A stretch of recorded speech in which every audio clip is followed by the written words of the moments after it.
যারা নামাজ পড়ে না একেবারে ছেড়ে দিয়েছে, ওয়াসহাওয়াতি ফাসাউফা ইয়ালকাউনা গায়য়া, যারা নাকি নামাজ একেবারে ছেড়ে দিয়েছে আর যারা নামাজ জামাতে যারা নামাজ পড়ে না অলসতা করে, এরা যাবে গায়য়া নামক স্থানে। বলেন নাউজুবিল্লাহ। কোথায় যাবে? গায়য়া। আব্দুল্লাহ ইবনে আব্বাস রাহিসুল মুফাসসিরিন তিনি বলেছেন গায়য়া হচ্ছে জাহান্নামের একটি গুহা, জাহান্নামের একটি গর্ত, যেখানের পানি প্রচন্ড গরম আর দুর্গন্ধযুক্ত, এমন একটা স্থান, এমন একটা গর্ত, জাহান্নাম পর্যন্ত আল্লাহর কাছে পানা চায়, আয় আল্লাহ গায়য়া থেকে আমারে বাঁচাও। আমার আপনার নবী, বিশ্ব নবী আমাদের জন্য নামাজ দিয়ে এসেছেন উপহার, সেই নামাজ আমরা পড়ি না। কথা ঠিক কিনা বেঠি? নামাজ যদি না পড়েন আপনার বিপদ আছে না নাই? আছে না নাই? আমরা শুনেছি জাহান্নামের কথা। কিসের কথা? জাহান্নামের কথা শুনেছি, কিন্তু জাহান্নামের চেয়ে আরো ভয়াবহ আযাবের কথা আমরা শুনি নাই। শুনেছি কি? যে আযাবের জাহান্নাম পর্যন্ত আল্লাহর কাছে পানা চেয়েছেন। আল্লাহ রাব্বুল আলামিন বলেন, ফাখালাফা মিন বা'দিহিম খালফুন আদাউস সালাতা ওয়াস্তাকবারু আন আস্তাকবারু। সম্মানিত ভাইয়েরা আমার, আল্লাহ রাব্বুল আলামিন বলেন, ফাখালাফা মিন বা'দিহিম খালফুন আদাউস সালাতা। আল্লাহ রাব্বুল আলামিন বলেন, সুবহানাল্লাযী আসরা বি'আবদিহি লাইলান মিনাল মাসজিদিল হারাম ইলাল মাসজিদিল আকসা। আল্লাহ রাব্বুল আলামিন মহান পবিত্র মহিমাময় সত্তা তিনি, যিনি তার বান্দাকে রাত্রের কিছু সময়ের মধ্যে মসজিদে হারাম থেকে মসজিদে আকসা পর্যন্ত ভ্রমণ করিয়েছেন। বলেন সুবহানাল্লাহ। এই ভ্রমণটা বাইতুল্লাহ থেকে বাইতুল আকসা পর্যন্ত যে ভ্রমণটা হয়েছে, এটার নাম হচ্ছে ইসরা। এটার নাম কি? এটার নাম হচ্ছে ইসরা। সম্মানিত শুধু বিশাল আলোচনা। বিশ্বনবী সাল্লাল্লাহু আলাইহি ওয়াসাল্লাম, বুখারীর বিরাট এক হাদিস, লম্বা হাদিস। বিশ্বনবী সাল্লাল্লাহু আলাইহি ওয়াসাল্লাম নবীর ফুফুর বাসা উম্মে হানির ঘরে শুয়ে আছেন। সেখান থেকে নবীজিকে হাতিমে কাবায় নিয়ে গেলেন হযরত জিবরাইল আলাইহিস সালাম।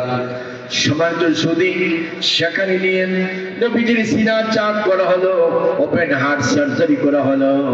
ওপেন হার্ট সার্জারি করে আবে জমজম কুয়ার পানি দিয়ে হৃৎপিণ্ডগুলি ধৌত করলেন, পরিচ্ছন্ন করলেন। সম্মানিত সুদী, একটা পাত্রের মধ্যে ঈমান, আরেকটা পাত্রের মধ্যে হিকমত। নবী করিম সাল্লাল্লাহু আলাইহি সাল্লামের ওপেন হার্ট সার্জারি করে ওই হৃৎপিণ্ডগুলো পরিচ্ছন্ন করে ধুয়ে মুছে ওই কলিজার ভিতরে ঈমান আর হিকমত ঢুকাইয়া আবার আগের মতো কমপ্লিট করে দেওয়া হলো। সুবহানাল্লাহ বলি আমরা। সম্মানিত সুদী, তারপরে নবীজির সামনে বুরাক আনা হলো। বিদ্যুতের চেয়ে আরো দ্রুত গতিতে যেটা চলে, এটার নাম হচ্ছে বুরাক। বিদ্যুৎ চলে প্রতি সেকেন্ডে 1,86,000 মাইল বেগে। বুরাকটা এমন খচ্চরের চেয়ে ছোট, গাধার চেয়ে বড়। আমার ভাইয়েরা, এই যে একটা বাহন আছে, এটার নাম হচ্ছে কি? ধবধবে সাদা। এই বুরাকের ওপর নবীজি সওয়ার হলেন। এক টানে যতটুক তার দৃষ্টি দেখা যায় ওই পর্যন্ত বুরাক এক কদম দেয়। বলেন সুবহানাল্লাহ। সম্মানিত সুদী, বুরাক চলে গেল বাইতুল আকসা মসজিদে। বাইতুল আকসায় চলে গেলেন, বাইতুল মুকাদ্দাসে। সেখানে গিয়ে নবী করিম সাল্লাল্লাহু আলাইহি সাল্লাম অন্যান্য নবীরা যেখানে বাহন বাঁধেন, ওই জায়গায় নবীজি বাহনটা বেঁধে বাইতুল আকসায় ঢুকলেন। বাইতুল আকসায় প্রবেশ করে নবীজি দেখেন শত সহস্র লোক দেখা যায়। নবীজি মসজিদে ঢুকলেন আর 2 রাকাত নামাজের ইমামতি করলেন। সুবহানাল্লাহ বলেন। নামাজের ইমামতি করলেন। নবী জিজ্ঞেস করলেন, জিবরাইল এরা কারা? হযরত জিবরাইল আলাইহিস সালাম বলেন, ইয়া রাসূলুল্লাহ, লক্ষ লক্ষ নবী আজ আপনার পেছনে নামাজ আদায় করেছেন। নবী করিম সাল্লাল্লাহু আলাইহি ওয়াসাল্লাম নামাজের ইমামতি করে ইমামুল মুরসালিন হয়ে গেলেন। সুবহানাল্লাহ। সমস্ত নবীদের ইমাম, কথা ঠিক কি না? সমস্ত নবীদের ইমাম হয়ে গেলেন। নামাজ শেষ করে নবীজি মসজিদ থেকে বের হলেন। মসজিদ থেকে বের হয়ে দেখেন জিবরাইল আলাইহিস সালাতু ওয়াস সালাম দুইটা পাত্র নিয়ে দাঁড়িয়ে আছেন। এক পাত্রের মধ্যে দুধ, আরেক পাত্রের মধ্যে মদ। নবীজি দুধ গ্রহণ করলেন। হযরত জিবরাইল আলাইহিস সালাম ডেকে বলেন, ইয়া রাসূলুল্লাহ, আপনি যদি মদ গ্রহণ করতেন আপনার সমস্ত উম্মতগুলো গোমরা আর পথভ্রষ্ট হয়ে যেত। নাউজুবিল্লাহ। আপনি যেহেতু দুধটা গ্রহণ করেছেন, আপনি ভালোটাই গ্রহণ করেছেন। সুবহানাল্লাহ বলবেন না? সেখান থেকে বুরাকের জাহাজে নবী করিম সাল্লাল্লাহু আলাইহি সাল্লামকে নিয়ে চলে গেলেন প্রথম আকাশে। আমি সংক্ষেপে বলছি, প্রথম আকাশে চলে গেলেন। প্রথম আকাশে গিয়ে হযরত জিবরাইল আলাইহিস সালাম নক করলেন দরজা খোলার জন্য। হযরত জিবরাইল আলাইহিস সালাম আল্লাহ যত ফেরেশতা সৃষ্টি করেছেন সমস্ত ফেরেশতার সরদার হযরত জিবরাইল আলাইহিস সালাম। এত পাওয়ারফুল ফেরেশতা, তারপরও কেন অনুমতি চাচ্ছেন? সাথে যাচ্ছেন বিশ্বনবী, সমস্ত মানুষের মধ্য থেকে মহামানব শ্রেষ্ঠ নবী মুহাম্মদুর রাসূলুল্লাহ সাল্লাল্লাহু আলাইহি সাল্লাম। পারমিশনের প্রয়োজন নাই, তারপরও কেন পারমিশন নিচ্ছেন? এটা একটা সিস্টেম, এটা একটা কথা ঠিক কিনা বেঠি?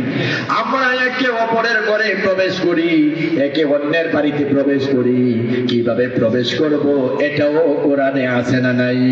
আল্লাহ রাব্বুল আলামিন বলেন, ইয়া আইয়ুহাল্লাযীনা আমানু দুখুলু, ইয়া আইয়ুহাল্লাযীনা আমানু দুখুলু ফি বুয়ুতিকুম গায়রা বুয়ুতিকুম হাত্তা তাস্তানিসু ওয়া তুসাল্লিমু আলা আহলিহা। আল্লাহু আকবার বলেন। আল্লাহ রাব্বুল আলামিন বলেন, হে ইমানদারেরা, হে বিশ্বাসীরা, নিজের ঘর ছাড়া, নিজের বাড়ি ছাড়া অন্যের বাড়িতে যখন তোমরা প্রবেশ করবে, সালাম ব্যতীত, অনুমতি ব্যতীত কারো বাড়িতে ঘরে প্রবেশ করো না। সুবহানাল্লাহ বলবেন? এটি আমাদের জন্য শিক্ষা। Islam is the complete code of life. ইসলাম একটি পূর্ণাঙ্গ জীবন ব্যবস্থা। কথা ঠিক কিনা ঠিক? ইসলাম হচ্ছে শান্তির ধর্ম। Islam is the religion of peace. Islam does not like mutual killing and destruction. ইসলাম হচ্ছে শান্তির ধর্ম। ইসলামে মারামারি, কাটাকাটি ইসলাম রেসপেক্ট করে না। কথা ঠিক কিনা ঠিক? কিন্তু আমরা করি। কথা ঠিক কিনা ঠিক? সামান্য শুধু আকাশের দরজা খোলার জন্য অনুমতি চাইলেন। ভেতর থেকে আওয়াজ দিলেন, আপনি কে? বলেন, আমি জিবরাইল। সাথে কে? বলে মুহাম্মদ সাল্লাল্লাহু আলাইহি ওয়াসাল্লাম। বলে আল্লাহ কি বলেছেন আপনাকে মুহাম্মদ সাল্লাল্লাহু আলাইহি ওয়াসাল্লামকে নিয়ে আসার জন্য? বলে হ্যাঁ, আল্লাহ পারমিশন নিয়ে এসেছি। দরজা খুলে দিলেন, ভেতরে প্রবেশ করলেন। প্রথম আকাশে প্রবেশ করে দেখেন হযরতে আদম আলাইহিস সালাম। জিবরাইল বললেন সালাম দেন। সালাম দিলেন নবীজি। আদম আলাইহিস সালাম বলেন মারহাবা, তোমার জন্য আকাশের শুভকামনা, সমস্ত দরজা তোমার জন্য খোলা। এবার তাকায় দেখেন বিশ্ব নবী আদম আলাইহিস সালামের ডান পাশে শত সহস্র লক্ষ লক্ষ লোক দেখা যায়, বাম পাশে শত সহস্র লক্ষ লক্ষ লোক দেখা যায়। আদম আলাইহিস সালাম ডান দিকে তাকাইলে হাসেন আর বাম দিকে তাকায়া কান্না করেন। হযরতে জিবরাইল আলাইহিস সালামকে জিজ্ঞেস করলেন, আপনি ডান দিকে তাকায়া আদম কেন হাসে, বাম দিকে তাকায় কেন কাঁদে? হযরতে জিবরাইল আলাইহিস সালাম বলেন, ডান দিকে আদমের সন্তান, এরা হচ্ছে নেককার সন্তান, এদেরকে দেখে আনন্দিত হন হযরতে আদম আলাইহিস সালাম। আর যারা বাম দিকে আছেন এরা হচ্ছে পাপিষ্ঠ, তারা অপরাধী, এদের দেখে আদম আলাইহিস সালাম মায়ায় কান্না করে। আপনার ছেলে যদি জেলখানায় যায় আপনি কাঁদবেন না হাসবেন? কাঁদবেন। আর যদি শুনেন আপনার ছেলে প্রাইম মিনিস্টার হয়ে গেছে, হাসবেন না কাঁদবেন? কথা ঠিক কিনা? এই জন্য আদম কান্না করে। সমাজ যদি সেখান থেকে দ্বিতীয় আসমানে চলে গেলেন, দ্বিতীয় আসমানের দরজা খোলার জন্য ওই রকমই পারমিশন চাইলেন। বলেন আপনার সাথে কে বলে মুহাম্মদ সাল্লাল্লাহু আলাইহি সাল্লাম, আল্লাহ কি আপনাকে পারমিশন দিয়ে পাঠিয়েছেন? বলে হ্যাঁ। দরজা খুলে নিলেন, সেখানে দুইজন খালাতো ভাইয়ের সাথে সাক্ষাৎ হয়ে গেল বিশ্বনবীর। একজন হচ্ছে ঈসা ইবনে মারিয়াম আর একজন হচ্ছে ইয়াহইয়া ইবনে জাকারিয়া। বলেন সুবহানাল্লাহ। এরাও শুভকামনা করলেন, ভালো দোয়া করলেন, এখান থেকে চলে গেলেন। তৃতীয় আসমানে আবার অনুমতি চাইলেন। তারপরে আসমানের দরজা খুলে দেওয়া হলো। ভেতরে প্রবেশ করে দেখেন গোটা পৃথিবীর মধ্যে সবচাইতে সুন্দর করে আল্লাহ যাকে সৃষ্টি করেছেন, অর্ধেক সৌন্দর্য একাই যারে দিয়েছেন তিনি কে? হযরত মাশাআল্লাহ হযরত ইউসুফ আলাইহিস সালাম। গোটা পৃথিবীর সৌন্দর্য অর্ধেকটাই হযরত ইউসুফ আলাইহিস সালামকে দিয়ে আল্লাহ সৃষ্টি করেছেন। এখন প্রশ্ন করতে পারেন আপনার আমার নবী কেমন সুন্দর, এটা আলাদা। সুবহানাল্লাহ বলেন। 1 লক্ষ ইউসুফ একত্রিত করলেও আপনার আমার নবীর মতো সুন্দর হবে না। সুবহানাল্লাহ। عن جابر بن سمرة رضي الله تعالى عنه قال رأيت النبي صلى الله عليه وسلم في ليلة ضحيان وعليه هلة حمراء فجعلت أنظر إليه وإلى القمر فلهو عندي أحسن من القمر। হযরত শামাইল তিরমিজির হাদিস, হযরত জাবির ইবনে সামুরা রাদিয়াল্লাহু তাআলা বলেন, পূর্ণিমা জ্যোৎস্না রজনীতে আমার সামনে নবীজি উপস্থিত। আমি দেখলাম নবীজি লাল পোড়াকাটা পোশাক পরিহিত নবীজি। আমি একবার আকাশের চাঁদের দিকে তাকাই, আবার বিশ্ব নবীর চেহারার দিকে তাকাই, আবার আকাশের চাঁদের দিকে তাকাই। পূর্ণিমা জ্যোৎস্না রজনীতে চাঁদের আলো ঝলমল ঝলমল করছে। আমি আকাশের চাঁদের দিকে তাকাই, আবার বিশ্ব নবীর দিকে তাকাই। হযরতে জাবির ইবনে সামুরা বলেন, আমি বারবার তাকাইতে তাকাইতে আমি ব্যর্থ হয়ে গেলাম। তখন হযরতে জাবির ইবনে সামুরা বলেন, আল্লাহ ওয়াল্লাহি, আল্লাহর কসম করে বলতে পারি, শুধু চাঁদ নয়, চাঁদের চেয়ে লক্ষ লক্ষ কোটি কোটি গুণে বেশি সুন্দর আপনার আমার নবী। আরো জোরে বলেন সুবহানাল্লাহ। ইউসুফ আলাইহিস সালাম সুন্দর, এতে কোনো সন্দেহ নাই, কিন্তু আপনার আমার নবী এটা আলাদা সুন্দর। আল্লাহু আকবার। কথা ঠিক কিনা? ঠিক। সম্মানিত ভাইয়ের আমার, আম্মা জান আয়েশা সিদ্দিকা রাদিয়াল্লাহু তাআলা আনহা বলেন, আমার ঘরের মধ্যে সুই হারিয়ে গিয়েছে, আমি তালাশ করে পাই নাই। আমি অপেক্ষায় রইলাম কখন আল্লাহর নবী বিশ্ব নবী আমার ঘরে আসবে, তাশরীফ আনবে। যখন নবীজি আমার ঘরে তাশরীফ আনলেন, আমি তাকাই দেখি সুইটা জলমল জলমল করতেছে। বলেন সুবহানাল্লাহ। এত সুন্দর আপনার আমার নবী। সুবহানাল্লাহ। সম্মানিত শরীর, বিশ্ব নবী সাল্লাল্লাহু আলাইহি সাল্লাম তৃতীয় আসমান থেকে চতুর্থ আসমানে চলে গেলেন। চতুর্থ আসমানে গিয়ে সাক্ষাৎ হলো, হযরতের দরজা খুলে দিলেন। দরজা খুলে সাক্ষাৎ হলো হযরতে ইদ্রিস আলাইহিস সালামের সাথে সাক্ষাৎ। হযরতে ইদ্রিস আলাইহিস সালাম তিনি দুনিয়ার থাকাকালীন অবস্থায় আজরাইল চলে গেলেন ময়দানে। আজরাইল আলাইহিস সালাম হযরতে ইদ্রিস পয়গম্বরের সাথে বন্ধুত্ব স্থাপন করার জন্য চলে গেলেন। রাত্রি যাপন করলেন, অনেক খাবার দাবার দেওয়া হলো, তিনি কোনো খাবার খান নাই। সকালবেলা চলো বন্ধু ঘুরে আসি, ঘুরতেছে, এক জায়গায় দেখে অনেক ফসল দেখা যায়, বলে এখান থেকে আমরা খাই। বলে মালিক নাই, কিভাবে খাবো? তারপরে একটা ছাগল বকরি রাখাল চড়াচ্ছে, সেখান থেকে বলে একটা জবাই করে চলো আমরা খাই। বলে রাত্রে হালাল খাবার ছিল, আপনি খান নাই, সত্যি করে বলুন আপনার পরিচয় দেন, আপনি কে? বলে আমি হচ্ছি মালাকুল মউত, হযরত আজরাইল। সুবহানাল্লাহ। হযরত ইদ্রিস আলাইহিস সালাম ডেকে বলেন, ও মালাকুল মউত আজরাইল, তুমি যখন এসেছো আমার দুনিয়ার থাকাকালীন অবস্থায় আমার মৃত্যুর স্বাদ আমি গ্রহণ করতে চাই, এটা কেমন লাগে, কত যন্ত্রণা, তারপরে আমি আরো বেশি বেশি ইবাদত করব।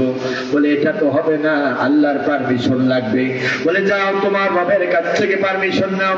আল্লাহর কাছে বললেন, আজরাইল রব্বুল আলামিন দুনিয়ায় থাকাকালীন আয় আল্লাহ ইদ্রিস পয়গম্বর করতে চায়, আল্লাহ রাব্বুল আলামিন বলেন তার জানটা কবজ করে নাও। জান কবজ করে আবার রূহ তার ভিতরে দিয়ে দেওয়া হলো। মৃত্যু হয়ে গেছে, কথা ঠিক কিনা? মৃত্যু হয়ে গেছে। এবার ডেকে বলে আমার বড় আশা ছিল জাহান্নাম আমি দেখবো, যদি আমার জাহান্নামটা দেখাইতা। আজরাইল আলাইহিস সালাতু ওয়াস সালাম পারমিশন চাইলেন আল্লাহর কাছে। আল্লাহ বলে যাও, তারে পারমিশন দিলাম, যাও তুমি দেখাইয়া নিয়ে আসো। এবার দেখাইয়া নিয়ে আসলেন। সম্মানিত সুদীপ জাহান্নাম ঘুরে ঘুরে পরিদর্শন করলেন, দেখলেন। এবার বলে জান্নাতটা আমি দেখতে চাই। জান্নাতে নিয়ে গেলেন। জান্নাতটা দেখলেন অনেক চমৎকার। জান্নাতের ভিতরে ঢুকতে পারে নাই। মনে করেন ও অনেক সামনে জান্নাত, জান্নাতের ওই যে বাগান আছে যেগুলি বাগ বাগিচা, এখানে ঘুরে পাগল হয়ে গিয়েছে। সুবহানাল্লাহ। বলেন তাড়াতাড়ি বের হয়ে আসেন। হযরত ইদ্রিস আলাইহিস সালাম বের হয়ে আসলেন। বের হয়ে আবার দৌড় দিয়ে জান্নাতের এরিয়ার ভিতরে ঢুকে গেলেন। এবার বলে বেরিয়ে আসেন, কেন আপনি আবার ঢুকলেন? ইদ্রিস পয়গম্বর বলে আল্লাহ বলেছে যে জান্নাতে একবার ঢুকে সে আর কোনোদিন বের হয় না। সুবহানাল্লাহ বলবেন। এবার ইদ্রিস আলাইহিস সালাম বলে আমি আর বের হব না। হযরত আজরাইল আলাইহিস সালাম আল্লাহকে ডেকে বলে আল্লাহ এই অবস্থা, এই দৃশ্য। আল্লাহ বলে আমি এমনটাই চেয়েছিলাম আমার ইদ্রিসের জন্য। সুবহানাল্লাহ বলবেন। আমার ভাইয়েরা বন্ধুরা আছে, ইদ্রিস আলাইহিস সালাম জান্নাতের দরজার মধ্যে করাঘাত করেন, দরজা খুলে দাও। বলে stop before you hit me, আস্তে টাকা দাও, তুমি কে? বলে আমি ইদ্রিস পয়গম্বর। বলে সাবধান, তোমার জন্যই জান্নাত নয়, মধুপুর অমুক বান্দা বিশ্ব নবীর উম্মতের জন্য রিজার্ভ হয়ে আছে। আরো জোরে বলেন সুবহানাল্লাহ। এটা তোমার জন্য নয়, এটা বিশ্ব নবীর উম্মতের জন্য রিজার্ভ। যতক্ষণ পর্যন্ত বিশ্ব নবী জান্নাতে প্রবেশ না করবে এবং বিশ্ব নবীর উম্মত প্রবেশ না করবে, ওই পর্যন্ত কোন নবী এবং কোন নবীর উম্মত জান্নাতে প্রবেশ করতে পারবে না। মারহাবা, লিল্লাহি তাকবীর। এমন নবী আমরা পেয়ে খুশি না বেজার? জোরে বলি আমরা আলহামদুলিল্লাহ। সম্মানিত শুধু আকাশের শব্দটা খোলা। এবার পঞ্চম আকাশে চলে গেলেন, অনুমতি চাইলেন। এবার পঞ্চম আকাশে তিনি প্রবেশ করে দেখেন হযরতে হারুন আলাইহিস সালাম। তিনাকেও সালাম দিলেন, বলেন আপনার জন্য শুভকামনা, আপনি যান। এবার আমার ভাইয়েরা ষষ্ঠ আকাশে গেলেন। সংক্ষেপে বলছি, ষষ্ঠ আকাশে যাওয়ার পরে দরজা খুলে দেওয়া হলো। হযরতে মূসা আলাইহিস সালামের সাথে সাক্ষাৎ। মূসা নবী বললেন আপনার জন্য শুভকামনা, চলেন আপনি আরো উপরে যান। যাওয়ার সময় আমার সাথে একটু দেখা করে যান। সম্মানিত শুধু নবীজি চলে গেলেন। এবার চলে গেলেন সপ্তম আকাশে। সপ্তম আকাশে গিয়ে দেখেন হযরতে আমাদের জাতির পিতা হযরতে ইব্রাহিম আলাইহিস সালাম বাইতুল মামুরের মধ্যে টেক লাগিয়ে বসে আছে। বলেন সুবহানাল্লাহ। বাইতুল মামুর হচ্ছে কাবা ঘরের ঠিক বরাবর উপরে সাতের সমান্তরাল মাটির মধ্যে। এটা এখানে যেন তারা গাছ বৃক্ষ রোপণ করে। বলেন সুবহানাল্লাহ।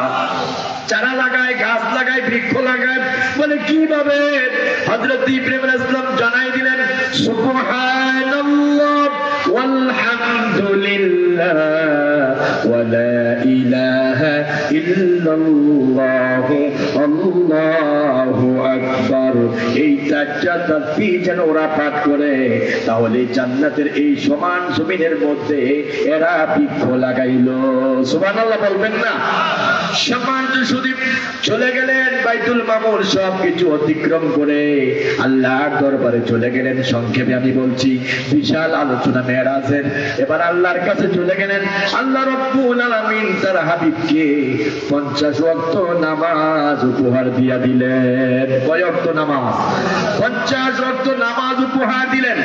এবার চলে আসতেছেন হযরতে মূসা আলাইহিস সালামের সাথে সাক্ষাৎ। মূসা নবী বলেন আল্লাহ আপনাকে কিছু দিয়েছে উপহার। বলে আমাকে 50 ওয়াক্ত নামাজ আমার উম্মতের জন্য দিয়েছে। বলে আমার উম্মতই পারে না ইবাদত করতে, আপনার উম্মত পারবে না, এটাকে কমিয়ে আপনি কমায় নিয়ে আসেন। চলে গেলেন আল্লাহর কাছে। আল্লাহ 5 ওয়াক্ত কমাই দিলেন। ইতিহাস আপনারা সবাই জানেন, কমাইতে কমাইতে 5 ওয়াক্ত। মুসা হযরতে মুসা আলাইহিস সালাম বলেন যান আমার আল্লাহর কাছে। বুখারীর হাদিস, আল্লাহর নবী বলেন আমার লজ্জা লাগে, আমি যেতে পারবো না। নবী যখন রওনা হয়েছেন, আল্লাহ জানাই দিলেন, আমি আল্লাহ যে সিদ্ধান্ত করি এটা কখনো আমি কি করি না, সিদ্ধান্তকে আমি কখনো নস্যাৎ করে দেই না। আমি 50 ওয়াক্ত নামাজ, ও আমার হাবিব তোমাকে আমি দিয়েছি, তোমার উম্মতরে, তোমার উম্মতেরা 5 ওয়াক্ত নামাজ যদি পড়ে আমি আল্লাহ 50 ওয়াক্ত নামাজের সওয়াব দিয়ে দিব।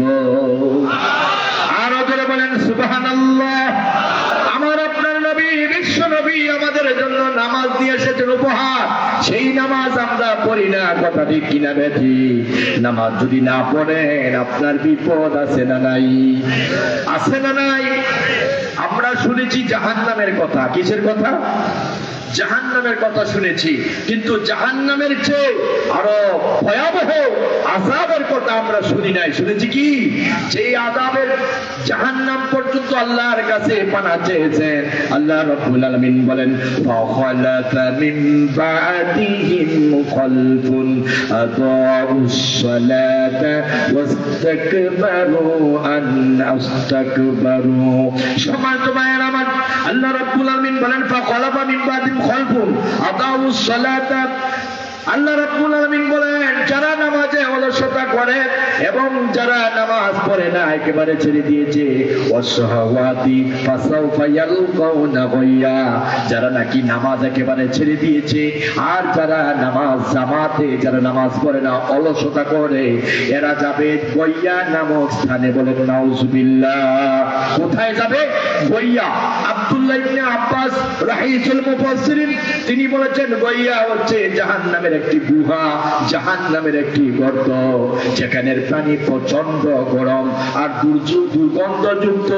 এমন একটা স্থান, এমন একটা গর্ত, জাহান্নাম পর্যন্ত আল্লাহর কাছে পানাহ চায়, আয় আল্লাহ গায়য়া থেকে আমারে বাঁচাও। এই জন্য যারা নামাজ পড়ে না তারা কোথায় যাবে? গায়য়ায়। এই গায়য়া নামক স্থানে যাবে।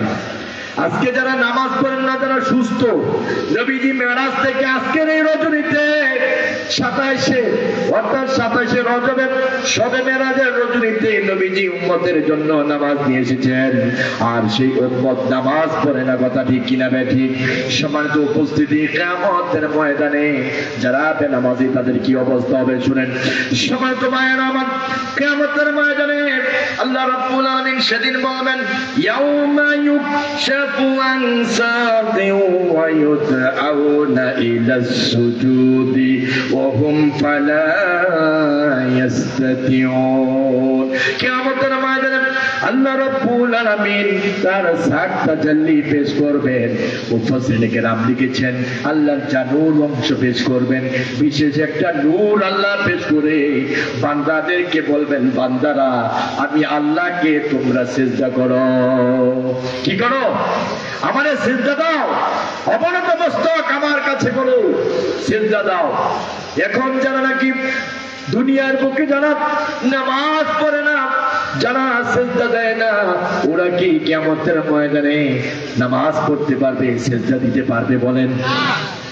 ঢাকা থেকে আমাকে নিয়ে এসেছেন বক্তৃতা করার জন্য। আমি যদি এসে বক্তৃতা করতে না পারি তাহলে আমি লজ্জিত হব কি হব না? কথা ঠিক কিনা? সম্মানিত সুধী, আল্লাহ রাব্বুল আলামিন বলেন, খাশিয়াতান আবসারুহুম তারহাকুহুম যিল্লা ওয়া ক্বাদ কানু ইউদআউনা ইলাস সুজুদি ওয়া হুম সালিমুন। আল্লাহু আকবার বলেন।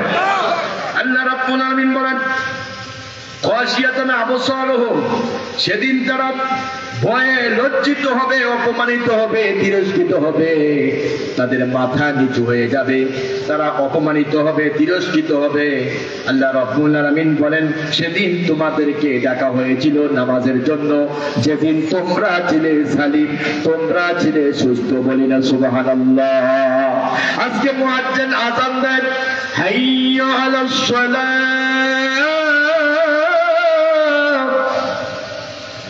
হাইয়া আলাস সালাহ, আসো নামাজের দিকে, আসো নামাজের দিকে।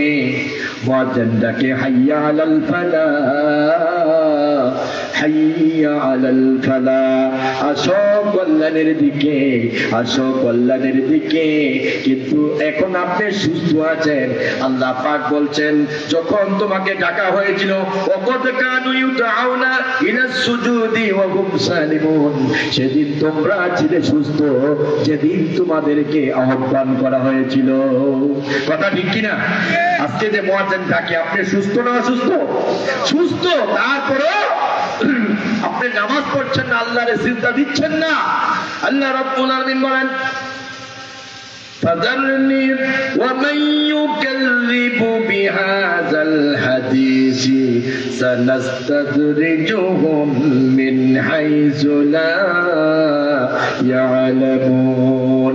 আল্লাহ রাব্বুল আলামিন বলেন, হে নবী, আপনি টেনশন করবেন না, ওরা আপনার এই কথাকে তারা মিথ্যা প্রতিপন্ন করে, আপনি তাদেরকে আমার কাছে ছেড়ে দেন, আমি তাদেরকে এমন সুকৌশলে জাহান্নামে দিব, এরা নিজেরা টেরও পাবে না। নাউজুবিল্লাহ বলেন। আল্লাহ বলেন, ওয়া উমলি লাহুম ইন্না কাইদি মাতিন, আমি তাদেরকে চান্স দিয়েছিলাম, সুবর্ণ সুযোগ দিয়েছিলাম, আজকে তারা নামাজ পড়ে না। ইচ্ছার স্বাধীনতা আল্লাহ পাক দিয়েছেন। আমার ভাইয়েরা, বন্ধুরা, পৃথিবীতে আর কাউকে আল্লাহ পাক কোন প্রাণীকে ইচ্ছের স্বাধীনতা দেন নাই, ফ্রিডম অফ চয়েস। ইচ্ছের স্বাধীনতা শুধু একমাত্র মানুষকে দিয়েছেন, মানুষ ছাড়া অন্য কাউকে আল্লাহ স্বাধীনতা দেন নাই। কথা ঠিক কিনা বেঠিক? আপনি যখন আপনার ছেলেকে মাদ্রাসায় পাঠান, স্কুলে, কলেজে, ইউনিভার্সিটিতে, বিশ্ববিদ্যালয়ে, যখন আপনি ওরে পাঠিয়ে দেন টাকা দিয়ে, বাবা যাও কলেজে যাও, স্কুলে যাও, এখন আপনার ছেলে যদি রাস্তায় গিয়ে যদি ফোন দেয় তার ফ্রেন্ড, তার বন্ধুকে, বন্ধু কোথায় আছো? বলে আমি অমুক জায়গায়, চলো। কেন কলেজে যাবি না? বলে না, আজকে যাব না, আজকে মধুপুর অথবা অমুক জায়গায় পার্কে যাব, চলো আমরা ঘুরে আসি। এখন আপনার ছেলে যদি প্রতিনিয়ত এইরকম করে, আর যদি সে কলেজে না যায়, সে যদি লেখাপড়া না করে, এটা কি আপনার দোষ না আপনার সন্তানের দোষ? কি বলেন? আপনার ছেলে দোষ কিনা? সামান্য শুধু আল্লাহ আপনাকে স্বাধীনতা দিয়েছেন, ইচ্ছের স্বাধীনতা দিয়েছেন, আপনি মসজিদে যেতেও পারেন, নাও যেতে পারেন, এর জন্য আপনাকে চেষ্টা করতে হবে। সামান্য শুধু প্রধান বক্তা এসে গেছে, আমার পরে যিনি উনি এসে গেছেন, আমি বক্তা আসলে আর দীর্ঘায়িত করি না, আর সময় খুব কম। আমার আলোচনা আরো রয়ে গিয়েছিল যে নামাজ না পড়লে যে ভয়াবহতা, আমি হযরতের কাছে 1-2 মিনিটে আমি যে আরেকটা আয়াত আমি নিয়ে এসেছিলাম, সম্মানিত, সেটি হচ্ছে যে দেখেন আল্লাহ তাআলা আমাদেরকে এত এত সুখ শান্তি সমৃদ্ধি দিয়েছেন, তারপর আমরা ইবাদত করি না। হযরতে হুসাইন আলাইহিস সালাম তিনি সফরে রওনা হয়েছেন, প্রতিমধ্যে তিনি তাকায় দেখেন একটি গ্রামের দৃশ্য দেখে তিনি একেবারে আনন্দিত হয়েছেন। সেখানে দেখেন সেখানের মানুষ এত সুশ্রী, এত ভালো, কোনো খাজলি পাসরা, তারপরে কোন রকমের দাগ দুঃখ বসন্ত কিছুই না, এত সুশ্রী মানুষ দেখে বড় আশ্চর্য হয়ে গেলেন। আর তিনি দেখলেন সেই এলাকার মানুষগুলো যে আম পাড়ে, ফল গাছে থেকে পারে না, আপনাদের এখানে কি বলে, ঝুড়ি বা টুকরি নিয়ে গাছের নিচে এভাবে দাঁড়িয়ে থাকলে অটোমেটিক আম, জাম, কাঁঠাল, লিচু পড়ে ঝুড়ি টুকরি পড়ে যায়। সুবহানাল্লাহ বলবেন না? এইরকম গ্রাম জীবনে নাম শুনছেন নাকি? আল্লাহ রাব্বুল আলামিন বলেন, আও কাল্লাযী মাররা আলা ক্বরিয়াতিন ওয়া হিয়া খাবিয়াতুন আলা উরুশিহা, সেই গ্রামের নামটা আল্লাহ এইভাবে উল্লেখ করেছেন। আলোচনাটা ছিল এত সুশ্রী, এত আল্লাহ তাদের স্বাচ্ছন্দ্য দিয়েছেন, সুখ শান্তি সমৃদ্ধি দিয়েছেন, তারপরেও আল্লাহ রাব্বুল আলামিন ওই গ্রামটারে ধ্বংস করে দিয়েছে। নাউজুবিল্লাহ বলবেন না? কেন দিয়েছে? ইনশাআল্লাহ যদি আবার আল্লাহ কবুল করেন, সময় আমি বসায় কোনোদিন আলোচনা করি না, তারপরে একটু বললাম, আমার জন্য দোয়া করবেন। আমি আপনাদের এলাকায় নতুন, কথা ঠিক কিনা? আমি আপনাদের জন্য দোয়া করি, আপনারা আমার জন্য দোয়া করবেন, আপনাদের সুখ শান্তি সমৃদ্ধি কামনা করে, এবং এই মাদ্রাসার যিনারা আসাতে কেরাম যিনারা আছেন, এলাকার সকলকে আমি আমার অন্তঃস্থল থেকে জানাচ্ছি আন্তরিক মোবারকবাদ। দোয়া চেয়ে এখানে শেষ করছি। ওয়া আখিরু দাওয়ানা আলহামদুলিল্লাহি রাব্বিল আলামিন। আসসালামু আলাইকুম ওয়া রাহমাতুল্লাহ।